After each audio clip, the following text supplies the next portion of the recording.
سيئات أعمالنا من يهده الله فلا مضل له ومن يضلله فلا هادي له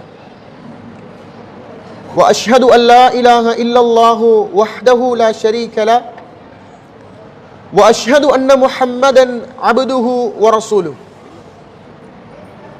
يا أيها الذين آمنوا اتقوا الله حق تقاته ولا تموتن إلا وأنتم مسلمون يا أيها الناس اتقوا ربكم الذي خلقكم من نفس واحدة وخلق منها زوجها وبث منهما رجالا كثيرا ونساء واتقوا الله الذي تساءلون به والأرحام إن الله كان عليكم رقيبا أما بعد அன்புக்குரிய இஸ்லாமிய சகோதரர்களே சகோதரிகளே, அல்லாஹ்வுடைய ஆலயத்தில் புனிதமிக்க ரமலானுடைய மாதத்தில் கியாமுல் லைல் தொழுகை என்று சொல்லுகிற ரப்புக்காக நின்று வணங்கிக் கொண்டு நாம் எல்லாம் இந்த அமைவிலே அமர்ந்திருக்கின்றோம். இன்றைய இந்த அமர்விலே இஸ்லாம் போதிக்கும் தூய்மை அப்படி என்று சொல்லுகின்ற ஒரு தலைப்பினூடாக ஒரு சில செய்திகளை உங்களோடு பகிர்ந்து கொள்ளலாம் அப்படி என்று ஆசைப்படுகிறேன். உண்மையிலேயே இந்த இஸ்லாமிய மார்க்கம் என்பது இறந்த காலம், நிகழ்காலம், எதிர்காலம் என்று அத்தனை விவகாரங்களையும் உள்ளடக்கிய ஒரு உன்னதமான ஒன்று என்பதை அன்பார்ந்தவர்களே நாம் எல்லாம் நம்பி இருக்கின்றோம். இப்படிப்பட்ட இந்த இஸ்லாத்தில் அல்லாஹ் தஆலா சொல்கிறான், ஈமான் கொண்டவர்களே நீங்கள் பரிபூரணமாக நுழைந்து கொள்ளுங்கள் என்கிற ஒரு கோரிக்கையை அல்லாஹ் முன்வைக்கின்றான். இந்த இஸ்லாம் இந்த தூய்மையை பற்றி பேசுகிறது என்று சொல்கின்ற பொழுது வெறுமனே நாம் விஞ்ஞானம் அல்லது அறிவியலோடு மாத்திரம் நாங்கள் நின்று விடக்கூடாது. இஸ்லாம் பேசுகிற தூய்மை என்பது, இஸ்லாம் பேசுகிற இந்த தூய்மை என்று சொல்லுகிற இந்த பண்பு என்பது மிக பரந்த கோணத்தில் நாம் எல்லாம் சிந்திக்க வேண்டி இருக்கிறது. அப்படித்தான் இஸ்லாமும் பேசுகிறது. அல்லாஹ் தஆலா முதலாவதாக இந்த மனிதனிடத்திலே பேசுகிற ஒரு உன்னதமான ஒரு தூய்மை என்று சொன்னால் தஸ்கியத்துன் நஃப்ஸ் அப்படி என்று நாங்கள் சொல்லுவோம். உள்ளத்தை தூய்மைப்படுத்துதல் அப்படி என்கிற ஒரு பகுதி. அன்பார்ந்தவர்களே, இந்த பகுதியை பொறுத்தவரைக்கும் அதுதான் இணை வைப்பு, அதே போன்று பிதஅத்துகள், மூட பழக்க வழக்கங்கள், சடங்கு சம்பிரதாயங்கள், பாவங்கள், அடுத்த மனிதனை இலகுவாக பார்க்கிற தன்மைகள், பெருமை, பொறாமை என்று சொல்லுகிற எல்லா விவகாரங்களை விட்டும் ஒருவன் தன்னைத்தானே தூய்மைப்படுத்திக் கொள்ளுதல், அதைத்தான் தஸ்கியத்துன் நஃப்ஸ், உள்ளத்தை தூய்மைப்படுத்திக் கொள்ளுதல் அப்படி என்று சொல்லுகிற ஒரு பகுதியினூடாக இஸ்லாம் பேசுகிறது. இந்த பகுதியை பற்றி நாங்கள் இப்பொழுது பேசுவது கிடையாது. அப்படி என்றால் நான் எதை பற்றி பேச போகிறேன், எந்த விடயத்தை நான் எடுத்துச் சொல்ல போகிறேன், அது தவிர்த்துள்ள புற தூய்மைகள், சூழல் தூய்மைகள், உடல் தூய்மைகள், அது தொடர்பில் தான் இன்றைய தினம் உங்களோடு பேசலாம் என்று நினைக்கிறேன். அன்பார்ந்தவர்களே, அல்லாஹு தஆலா சூரா பக்ரா என்று சொல்லக்கூடிய அத்தியாயத்தினுடைய 222வது வசனத்தில் சொல்கின்றான், இன்னல்லாஹ யுஹிப்புத் தவ்வாபீன வ யுஹிப்புல் முத்தஹிரீன். நிச்சயமாக அல்லாஹு தஆலா அவன் புறத்தில் தௌபா செய்து உள்ளத்தை தூய்மைப்படுத்தி பாவத்திலிருந்து விலகி வருகிற மனிதர்களை அல்லாஹ் நேசிக்கிறான். அதே போன்று அகத்தூய்மை, புறச்சூழல் தூய்மை, இப்படியான பண்போடு நடக்கக்கூடியவர்களையும் அல்லாஹு தஆலா நேசிப்பதாக அவனுடைய திருமறை குர்ஆனிலே சொல்லி காட்டுகின்றான். இப்ப பாருங்க, இந்த வசனத்தினூடாக இரண்டு விடயங்களையும் அல்லாஹு தஆலா நாடுகிறான்.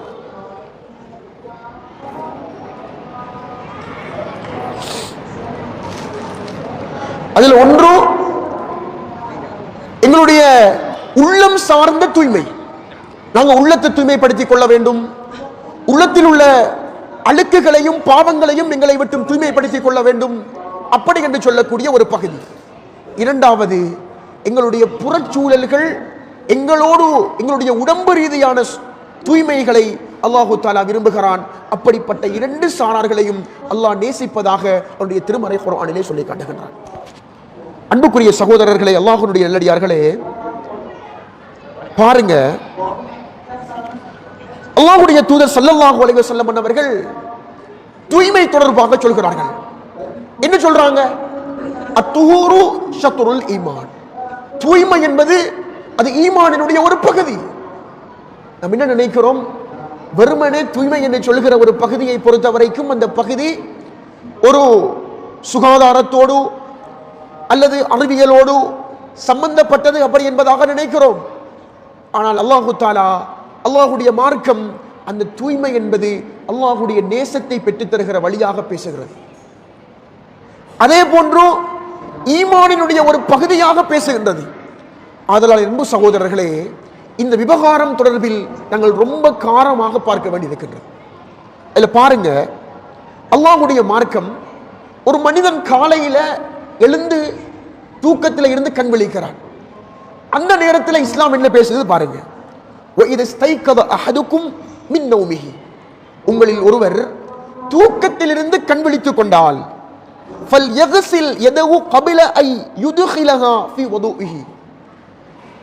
தன்னுடைய கையை அவர் வுது செய்கின்ற அந்த நீர் தொட்டிக்குள் அவர் தண்ணீர் கையை நுழைப்பதற்கு முன்னாடி அவருடைய கையை அவர் வெளியிலே வைத்து கழுவிக் கொள்ளட்டும்.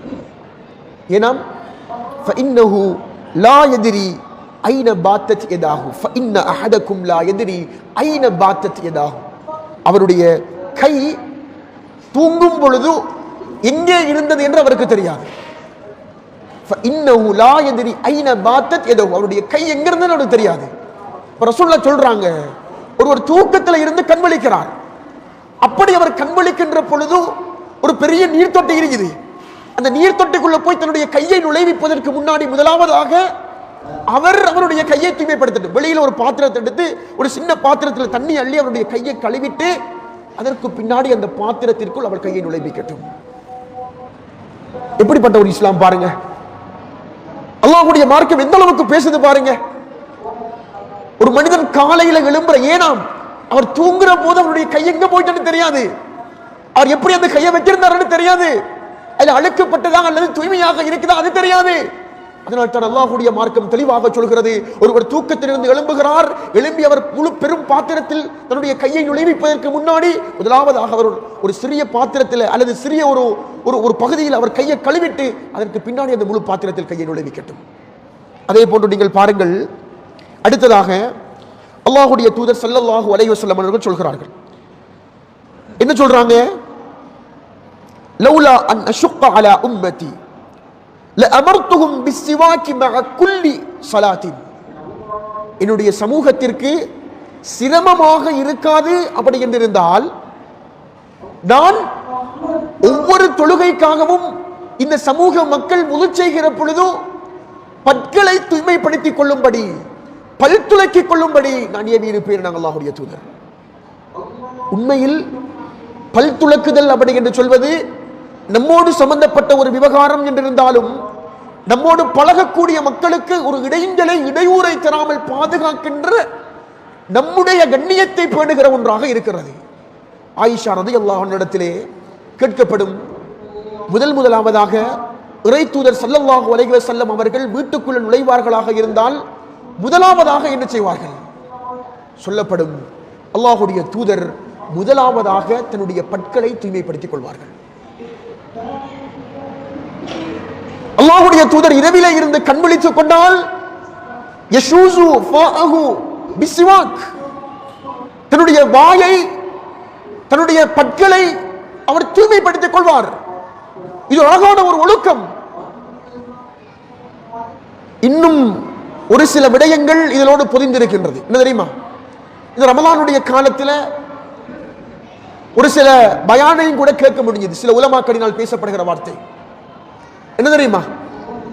நோன்பாளியினுடைய வாயில இருந்து வரக்கூடிய வாடை என்பது அது கஸ்தூரியை விட மனமானது என்பதாக ஹதீஸ்ல வந்திருக்குது. ஏன் அப்படின்னு சொல்லி சொன்னா, நாம எப்படியும் எதையும் சாப்பிட மாட்டோம். சாப்பிடாம இருக்கிற பொழுதும் நம்முடைய வாய்களில் இருந்து ஒரு வகையான ஒரு துர்வாடை வரும். அல்லாஹ்வுடைய தூதர் சொல்றாங்க, அல்லாஹ் தஆலா சொல்கிறான், நோன்பாளியினுடைய வாயிலிருந்து வரக்கூடிய வாடை அது கஸ்தூரியை விட மனமானது.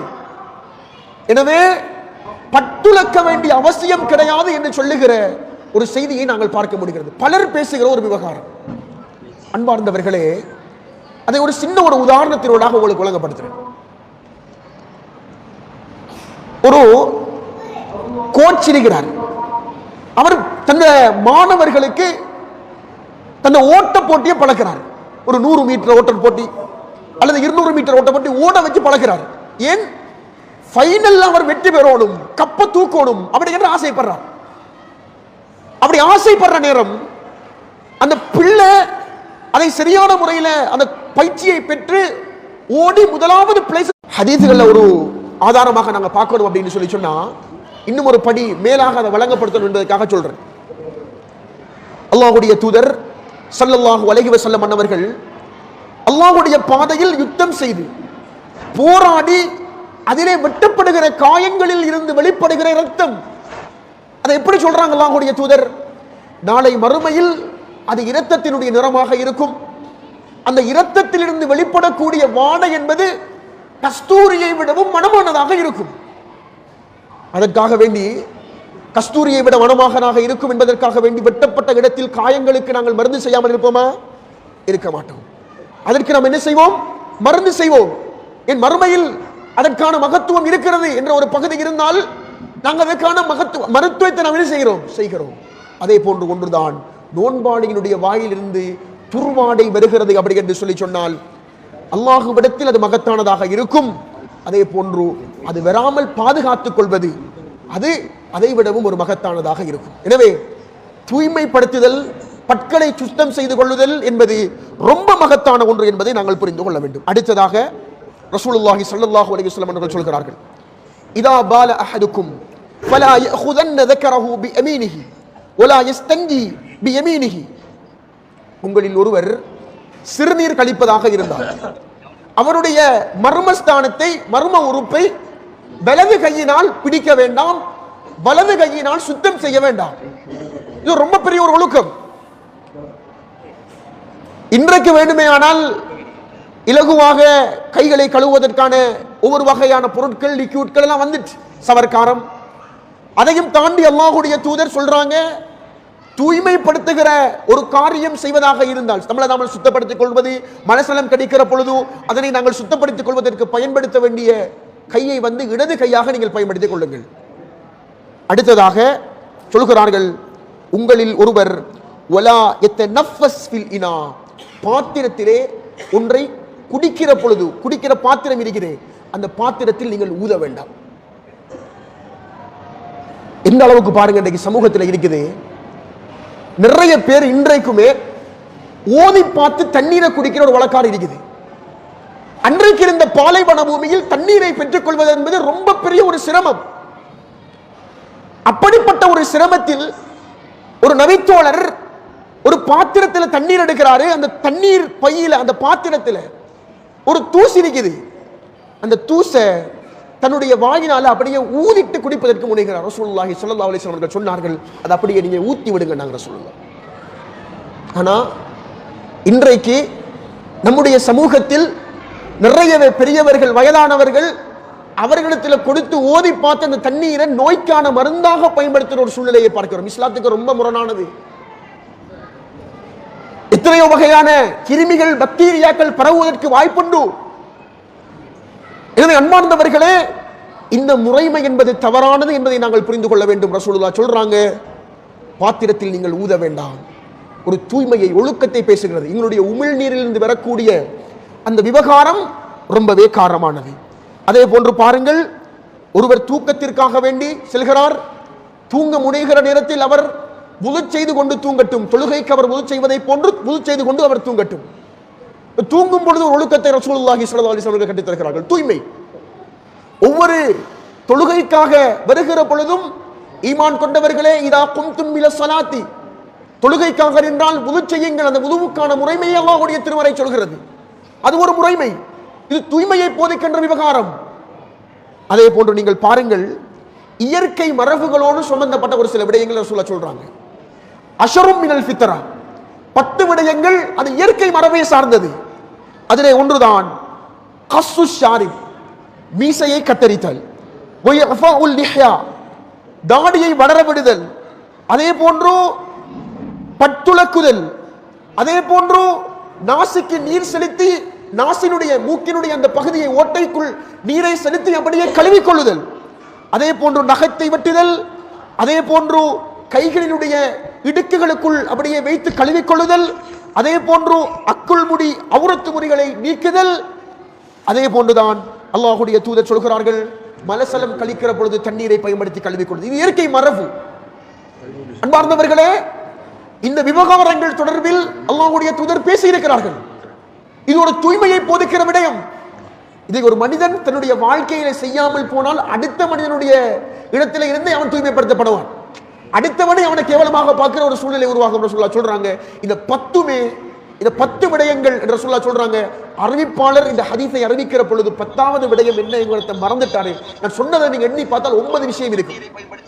அல்லாஹ்வுடைய தூதர் ஸல்லல்லாஹு அலைஹி வஸல்லம் அவர்கள் இந்த மரபுகள் அழகான ஒரு மரபு, இந்த முறைமைகள் தூய்மைப்படுத்துவதற்கான ஒரு வழி என்பதையும் நாங்கள் புரிந்து கொள்ள வேண்டும்.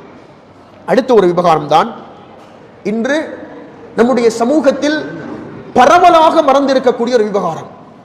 என்ன அப்படின்னு சொன்னால், அன்பார்ந்தவர்களே, நாம் நம்மை தூய்மைப்படுத்திக் கொள்கிறோம், அடுத்ததாக நம்முடைய வீட்டை தூய்மைப்படுத்திக் கொள்கிறோம். ஆனால் இன்னொரு படி போய் நம்முடைய வீட்டில் இருக்கக்கூடிய கழிவுகள் எல்லாம் நம்முடைய வீட்டை விட்டு போனால் போதும் அப்படிங்கிற ஒரு சூழ்நிலை. அதற்காக வேண்டி எங்களுடைய குப்பைகளாக இருந்தாலும் அடுத்த வீட்டில் வீசி விடுகிற ஒரு சூழ்நிலையை நாங்கள் பார்க்கிறோம். பக்கத்தில் ஒரு வளவு இருக்கும், அந்த வளவு வெட்ட வளவாக இருக்கும். அது வெட்ட வளமாக இருக்கிற காரணத்தினால அந்த வீட்டுக்குள்ளேயே நம்ம வீட்டில் அறுக்கக்கூடிய மீண்ட கழிவு இருக்கும், இறைச்சின மிச்சம் வெட்டின கழிவு இருக்கும். அதே போல வீட்டில் சின்ன பிள்ளைகள் இருந்தால் அல்லது முதியவர்கள் இருந்தால் அவர்கள் பயன்படுத்தக்கூடிய பம்பஸ் அது போன்ற கழிவுகளாக இருக்கும். அப்படியே தூக்கி பக்கத்து வீட்டில் அல்லது அயல் வீட்டில் ஒரு வெட்ட வளம் இருந்தால் வளவு தூக்கி போட்டுருவான். இல்லண்டா, இன்னும் ஒரு படி மேல சொல்லணும்டா, மழை பேஞ்சி அந்த மழை பேஞ்ச தண்ணி இருக்குது, அந்த வழியை தேடி நாங்கள் பயணம் செய்வோம். எல்லாம் வல்ல அல்லாஹ் சுப்ஹானஹு வ தஆலா நாம் இந்த கேட்ட விடயத்தை இஸ்லாம் போதிக்கும் தூய்மை என்று சொல்லுகிற இந்த தலைப்பினூடாக நாங்கள் பெற்ற பாடங்களை எங்களுடைய வாழ்க்கையில் நடைமுறைப்படுத்துகிற நல்லுள்ளம் கொண்ட உறவுகளாக அல்லாஹ் மாற்றி அருள்வானாக. வ ஆகிரு தஅவானா அல்ஹம்துலில்லாஹி ரப்பில் ஆலமீன். கலிமா லா இலாஹ இல்லல்லாஹ், அதிலே மிக தாழ்ந்தது இமாத்தத்துல் ஆதா அனி தரீக், பாதைகளில் இடையூறு தருகிற பொருட்களை அகற்றுவது. ரொம்ப முக்கியமான ஒரு பகுதி. அல்லாஹ்வுடைய தூதர் எந்த அளவுக்கு பேசுகிறார்கள், ஈமானினுடைய ஒரு அடிப்படை என்கிற அடிப்படையில் பேசுகிறார்கள். அது ஒரு ஈமானின் அடையாளம் என்பதாக சொல்கிறார்கள். ரசூலுல்லாஹி ஸல்லல்லாஹு அலைஹி வஸல்லம் அவர்கள் சொன்னார்கள், நான் சுவர்க்கத்திலே ஒரு மனிதரை பார்க்கிறேன், அந்த மனிதர் சுவர்க்கத்தினுடைய இன்பங்களை அப்படியே புரண்டு புரண்டு அனுபவித்துக் கொண்டிருக்கிறார், அவ்வளவு சந்தோஷத்தோடு அனுபவிக்கிறார். என்ன காரணம்?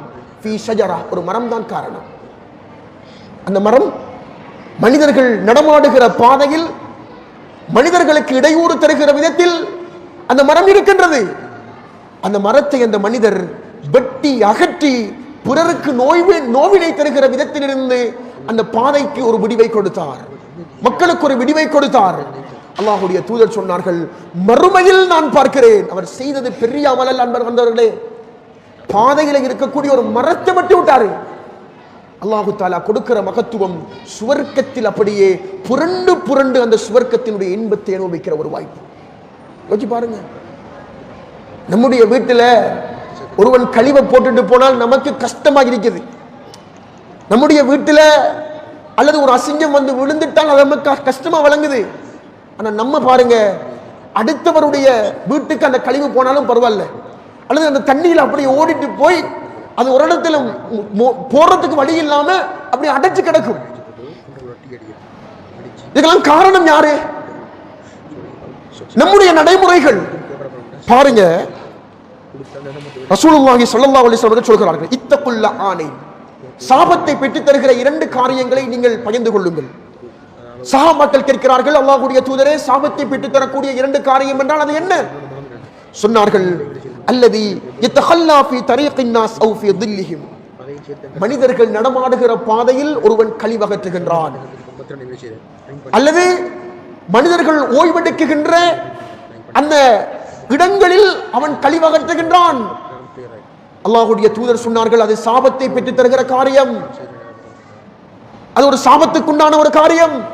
நாங்க போற நேரத்தில் ஒரு இடத்துல ரெஸ்ட் எடுப்போம் அல்லது களைப்பார்வோம் என்று போனால் ஒரு பெரிய மரம் இருக்குது, அந்த மரத்துக்கு கீழே ஒருவன் கழிவகற்றி மலசலம் கழிச்சு வச்சிருக்கிறான். நம்ம என்ன சொல்லுவோம், என்ன வேளா பார்த்திருக்கிறான் அப்படின்னு மனசாலே ஏசுட்டுவோம் முடிச்சு. அல்லாஹ்வுடைய தூதர் சொல்றாங்க, இப்படிப்பட்ட காரியத்தை நீங்கள் செய்யாதீர்கள். அல்லாஹ்வுடைய மார்க்கம் எந்த அளவுக்கு பேசுது தெரியுமா? நீங்கள் இரவிலே தூங்குற பொழுது அல்லது நீங்கள் பயன்படுத்தாமல் தண்ணீர் இருக்குது, நல்ல தண்ணி தான், அந்த தண்ணீரை நீங்கள் மூடி வையுங்கள். இன்றைக்கு டெங்கு பரவுவதற்குண்டான மிக பிரதானமான காரணமாக என்னது சொல்றாங்க, அசுத்தமான நீர்ல போய் டெங்கு பரவுது. ஏடிஸ் என்று சொல்லக்கூடிய ஒரு ஒழுங்குமுறை வகை அது எதில போய் முட்டை விடுது? சுத்தமான தண்ணீர். அப்ப சுத்தமான தண்ணீராக இருந்தாலும் அதை மூடி வையுங்கள் என்பதாக அல்லாஹ்வுடைய தூதர் சொல்றாங்க. காற்றிலே கண்ணுக்கு தெரியாத எத்தனையோ நுண்ணங்கிகள் அந்த பாத்திரத்திற்குள் வரலாம். எனவே நீங்கள் அதை தூய்மையாக வையுங்கள் என்கிற ஒரு அழகான ஒரு சட்டத்தை அல்லாஹ்வுடைய தூதர் சொல்லித் தருகிறார்கள். அன்புள்ள சகோதரர்களே, அல்லாஹ்வுடைய நல்லடியார்களே, நீங்க பாருங்க, நம்முடைய வீட்டில் நம்முடைய பிள்ளைய அந்த கையில ஒரு சாக்லேட் அப்படியே தூக்கி கொடுக்கிறோம், அல்லது ஒரு ட்ரிங்க்ஸ் பக்கெட்டை தூக்கி கொடுக்கிறோம், அல்லது கப்பில் ஒரு டீயை ஊத்தி அப்படி கொடுக்கிறோம். கொடுத்தால் அந்த பிள்ளை அதை குடிக்கிற வரைக்கும் நாங்க பார்த்துட்டு இருக்கிறோம். ஏன் தெரியுமா? பிள்ளை சோஃபாவில் அந்த டீயை ஊத்திடக்கூடாது, அந்த சாக்லேட்டை அப்படியே சாப்பிட்ட மாதிரியே எச்சில போட்டுடக்கூடாது. அந்த இடத்துல கடியன் வரும், அல்லது இடைஞ்சலாக இருக்கும், அல்லது அங்க போய் வருகிற நேரம் ஒரு சிரமத்தை ஏற்படுத்தும் என்று நம்மிட பிள்ளை நம்முடைய வீட்டிலே உணவுப் பொருட்களை கொடுக்கிற பொழுதும் அதை நாங்கள் கண்ணும் கவனமாகவும் பார்க்கிறோம். அன்பார்ந்தவர்களே, நான் சொல்கிறேன் என்பதற்காக வேண்டி அல்லாஹ்வுக்காக என்னை கோய்த்து விடாதீர்கள், ஆனால் சொல்லியாக வேண்டும். நம்முடைய பள்ளி வாயில் கியாமுல் லைல் தொழுகைக்காக வருகிறோம், பள்ளியில் வந்து உட்காருகிறோம், எங்களுக்காக வேண்டி தேநீர் கொடுக்கப்படுகிறது, கூடவே அதற்குண்டான உணவுப் பொருட்களும் சேர்த்து கொடுக்கப்படுகிறது, பிஸ்கட் அது போன்ற பொருட்கள்.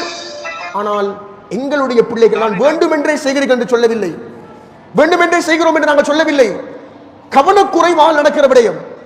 பள்ளியிலேயே நாங்கள் தொழுகிற இடம் சுஜூது செய்வதற்கு தகுதியான இடம், அந்த இடத்துல அந்த பிள்ளைகள் கொட்டிட்டு அது தண்ணீராக இருந்தால் ஒரு மாறியாக அது எந்த ஒரு பிரச்சனையும் இல்லை என்று விட்டாலும் அது பிளைன் டீ அல்லது டீ அல்லது இனிப்பு பொருட்கள், அது கண்டிப்பாக ஒரு கரையான் அது போன்ற விடயங்களை ஏற்படுத்தும். அதை நாங்கள் கவனிக்கிறது கிடையாது. பள்ளி தானே தூய்மைப்படுத்திட்டு போவாங்க, அல்லது பொது இடம் ஹாஸ்பிட்டலாக இருக்கும், அல்லது பஸ் ஸ்டாண்டாக இருக்கும், அல்லது மக்கள் பொதுவாக கூடியிருக்கக்கூடிய இடம். கண்டிப்பாக தெரியும், இனிப்பு பொருட்களை தூக்கி வீசுகிற நேரம் அது கரையான் போன்ற ஒரு நிலையை ஏற்படுத்தும், அது பிறருக்கு ஒரு தொந்தரவை ஏற்படுத்தும் என்று தெரியும். ஆனால் நாம கவனிக்கிறது கிடையாது. அன்பார்ந்தவர்களே, அல்லாஹ்வுடைய தூதர் ஸல்லல்லாஹு அலைஹி வஸல்லம் அவர்கள் தூய்மையை பற்றி பேசுகிற நேரம் ஒவ்வொன்றையும் அடிப்படையாக சொல்லிக் கொண்டே வந்தார்கள். ஒருமுறை பார்க்கிறார்கள், பள்ளி வாயிலில் தொழுகிற அந்த இடத்திலே ஒருவர் உமிழ்நீரை அப்படியே எச்சில் துப்பி இருக்கிறார்.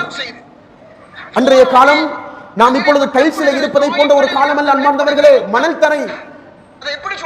அல்லாஹ்வுடைய தூதர் ஸல்லல்லாஹு அலைஹி வஸல்லம் அவர்கள் எழும்பி சென்று அந்த கைகளால் அந்த உமிழ்நீரை அப்படியே அந்த எச்சிலை அப்படியே நீக்கி தூய்மைப்படுத்தி விட்டு சொன்னார்கள், நிச்சயமாக உங்களில் ஒருவர் இதா காம இல ஸலா, தொழுகைக்காக அவர் நின்றால், இதா காம ஃபி ஸலா இன்ன அஹதக்கும் இதா காம ஃபி ஸலா ஃபஇன்னஹு யுனாஜி ரப்பஹ், உங்களில் ஒருவர் தொழுகைக்காக வேண்டி எழுந்து நின்றால் அவர் அல்லாஹ்வோடு நேரடியாக பேசுகிறான். அல்லாஹ்வுடைய தூதர் அவருக்கும் கிபிலாவுக்கும் முன்னாடி அவனை படைத்த ரப் இருக்கிறான். அல்லாஹ்வுடைய தூதர் சொல்லிவிட்டு, உங்களில் ஒருவர் எச்சில் துப்புவதாக இருந்தால் அதனை இப்படி துப்புங்கள் என்கிற ஒரு முறைமையை சொல்லிக் கொடுத்தார்கள். காலுக்கு கீழே துப்பி புதைச்சு விடுங்க, அல்லது உங்களிடத்தில் ஏதாவது கழிவகற்றக்கூடிய பொருள் இருந்தால் அந்த அடிப்படையில் அதை தூய்மைப்படுத்திக் கொள்ளுங்கள் ரசூலுல்லாஹ் சொன்னாங்க.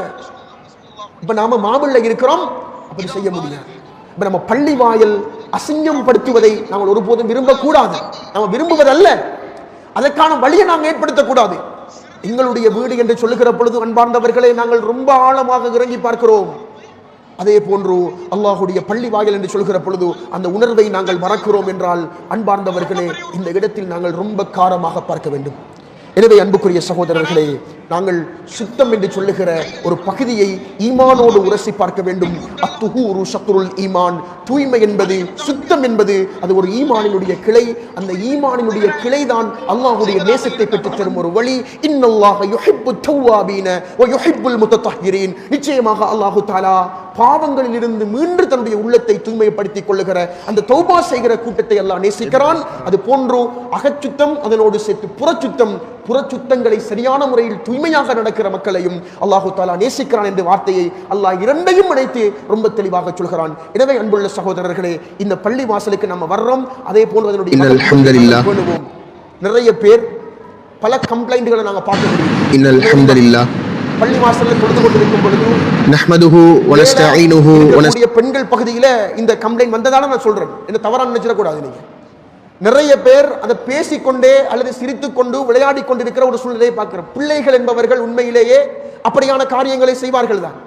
ஆனால் பெற்றோர்களாகிய நாம் அந்த பிள்ளைகளை நாங்கள் கொண்டு வந்திருக்கிறோம் என்று சொன்னால் அவர்களை சரியான முறையில் வைத்து அந்த பிள்ளைகள் ஏனைய இடங்களில் ஓடி தெரியாத மாதிரி விளையாடி கொண்டிருக்காத மாதிரி அடுத்த ஒரு சாரார் தொழுகிறவருக்கு இடையூறு ஏற்படுத்தாத விதத்தில் இருக்கணும் என்பதை நாங்கள் பார்க்கணும்.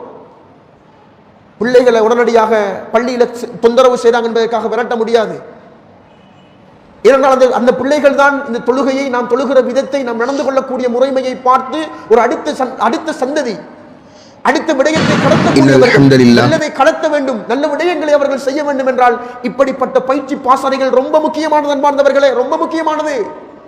எனவே அந்த பிள்ளைகளை சரியான முறையில் கவனித்து எங்களோடு அணைத்துக் கொண்டு எங்களுக்கு அருகிலே வைத்துக் கொண்டு அவர்கள் ஏதாவது உணவுப் பொருட்களை சிந்த விடாத விதத்தை பார்த்துக் கொள்வோம். தவறு பெறலாம், சில நேரம் கொட்டிவிடலாம். அதனை நாங்கள் தூய்மைப்படுத்துவது என்பது அது ஒரு முக்கியமான வேலைதான். அதை செய்யத்தான் வேண்டும். அதற்காக வேண்டி கவனக்குறைவால் அதை தொடர்ந்து நாங்கள் செய்யக்கூடாது.